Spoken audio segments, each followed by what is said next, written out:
శ్రీమహాగణాధిపతయే నమః. అపార కరుణా సింధుం జ్ఞానదం శాంతరూపిణం శ్రీచంద్రశేఖర గురుం ప్రణమామి ముదాన్వహం. దేవుని స్వరము ప్రథమ భాగము ప్రవచించిన వారు శ్రీ కాంచి కామకోటి పరమాచార్యులు శ్రీ శ్రీ శ్రీ చంద్రశేఖరేంద్ర సరస్వతి మహాస్వాముల వారు. సద్విషయము శ్రీరాముడు. రాముడు అంటే ఆనందంగా ఉండువాడని అర్థం, ఇతరులను కూడా ఆనందపరిచేవాడని కూడా అర్థం. ఎన్ని కష్టాలు వచ్చినా దుఃఖాలు వచ్చి పడినా కృంగిపోకుండా ధర్మాన్ని సంతోషంగా ఆచరించేవాడెవరైనా ఉన్నారా అంటే అది శ్రీరాముడే కదా. బయట కనిపించటానికి ఆయన దుఃఖాన్ని అనుభవించినట్లు అనిపించినా ఆయన ఆంతరికంగా ఆనంద స్థితిలో ఉండువాడు. సంతోషం దుఃఖంతో ప్రభావితం కాకుండా తాను ఆనందంగా ఉండగలగటం, ఇతరులను ఆనందంగా ఉంచగలగటం ఒక యోగం. అట్టివాడు యోగి. సామాన్యులకు మనస్సు చంచలం కాకుండా ఉండాలంటే వేదాలు శాస్త్రాలు విధించిన ధర్మాలను నిబద్ధతతో సద్వర్తనతో వ్యక్తిగత ఇష్టాయిష్టాలకు లోను కాకుండా అనుసరించటమే ఒక్కగానొక్క మార్గం.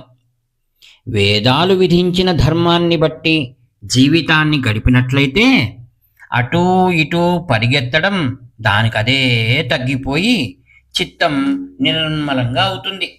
దీనివల్ల అదే ఎప్పుడు భారం లేకుండా తేలికగా సంతోషంగా ఉంటుంది. ఈ పవిత్రత మనలను మోక్షానికి తీసుకువెళుతుంది. వేదధర్మాలను ఉన్నట్లు పాటించి ఆనందంగా ఉండటానికి గొప్ప ఉదాహరణ చూపించటానికి శ్రీమన్నారాయణుడు తానే శ్రీరాముడిగా వచ్చాడు. రాముడు ఎక్కడ ఏం మాట్లాడినా ఇది నా అభిప్రాయం అని అనడు. ఋషులు ఇట్లా చెప్పారు, శాస్త్రాలు ఇట్లా చెప్పాయి అని వినయంగా చెప్పాడు. వేదాలకు ఫలంగా చెప్పబడిన పరమపురుషుడు తనకు తానుగా ధర్మానికి వశుడై అట్లా ఆధీనం కావటంలో సంతోషం ఉన్నదని నిరూపిస్తూ రాముని పాత్రలో జీవించాడు. కొందరు వెక్కిరిస్తూ ఇట్లా అంటారు, ఈ విధంగా వ్రాస్తారు కూడా.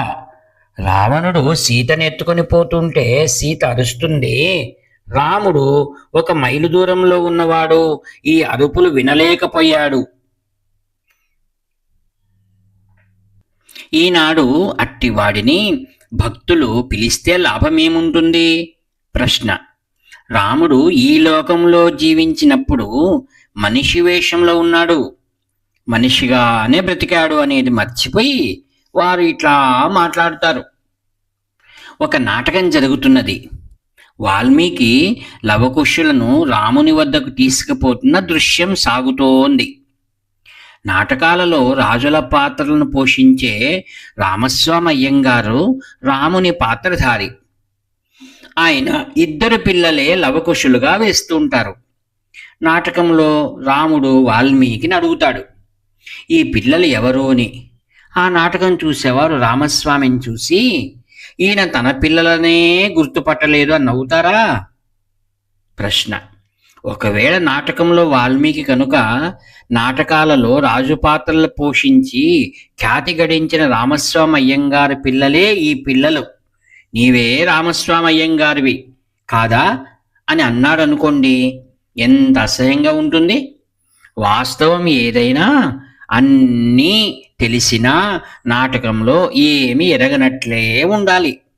శ్రీరాముడు ఈ లోకంలో జీవించినప్పుడు మానవుడి వేషంలో అట్లాగే తన శక్తిని జ్ఞానాన్ని దాచుకుని జీవించాడు. వేదసారమైన పరమాత్ముడు దశరథుని కొడుకుగా రూపం ధరించినప్పుడు వేదమే వాల్మీకి సంతానమైన రామాయణంగా వచ్చింది. రామాయణం మొత్తంలో ఎక్కడ చూసినా అంతటా ధర్మం మాత్రమే చెప్పబడుతుంది. తల్లి తన పిల్లలకు ఊరికి వెళుతుంటే దారిలో తినడానికి ఏదైనా తినుబండారాలను ఇచ్చే సంప్రదాయం ప్రకారం అడవులకు పోతున్న రాముడికి కౌసల్యాదేవి 14 ఏళ్ల పాటు పాడు కాకుండా నిలిచే ఈ ధర్మాన్ని మూట కట్టి ఇచ్చింది.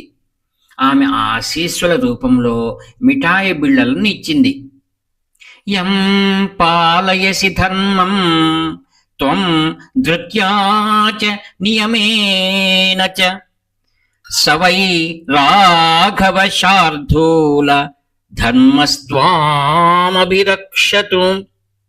శ్రీమద్ రామాయణంలో 2వ కాండలో 25 మరియు 3వ శ్లోకమిది.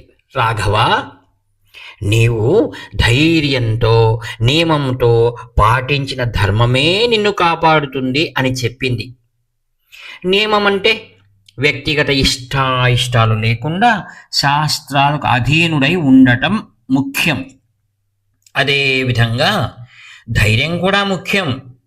ధర్మం గురించి ఎవరో నగుపాటు చేశారు కదా అని ధర్మాన్ని విడిచిపెట్టరాదు. లక్ష్మణుడే సాక్షాత్తుగా శ్రీరాముని వెటకారం చేశాడు. గౌరవనీయుడైన అన్నయ్య, నీవు ధర్మం అనే దానితో నిన్ను నీవు నిర్బంధించుకున్నావు కనుకనే ఇన్ని కష్టాలు వచ్చాయి. దాన్ని విడిచిపెట్టు. నేను దశరథంతో యుద్ధం చేసి రాజ్యాన్ని నీకై సాధించి పెడతాను అని అన్నాడు. ఎందుకంటే ఆయనకు రాముడు అంటే అమితమైన ప్రేమ. కానీ ఎవరు ఏమన్నారు అనే దానితో సంబంధం లేకుండా రాముడు ధర్మాన్ని కాపాడాడు. అంతంలో అది అతడిని కాపాడింది. ధర్మం తల కాస్తుంది. రావణునికి 10 తలలు ఉన్నా అధర్మం వల్ల అన్నీ నేలరాలిపోయాయి. ఇప్పటికీ కూడా రామో విగ్రహవాన్ ధర్మ, మూర్తీభవించిన ధర్మమే రాముడు అనే మాట ప్రకారం ధర్మంలో గొప్పవాడే ధర్మానికి ఆకృతిని ఏర్పడినట్టు ఉండే రాముడు తన కృపను వర్షిస్తూనే ఉన్నాడు. రాముడిని ఆదర్శంగా పెట్టుకొని నిత్యం మనస్సులో రామా రామా అని జపిస్తుంటే మానసిక మాలిన్యాలన్నీ తొలగిపోతాయి. వారు ధర్మ మార్గం నుండి ఎన్నడూ తప్పక ఎప్పటికీ ఆనందంగా జీవిస్తారు. హరి ఓం తత్సత్. వ్యాఖ్యాత మీ ప్రియమిత్రుడు నివర్తి నాగభూషణ శర్మ. హర హర శంకర, జై జై శంకర. 7483229249.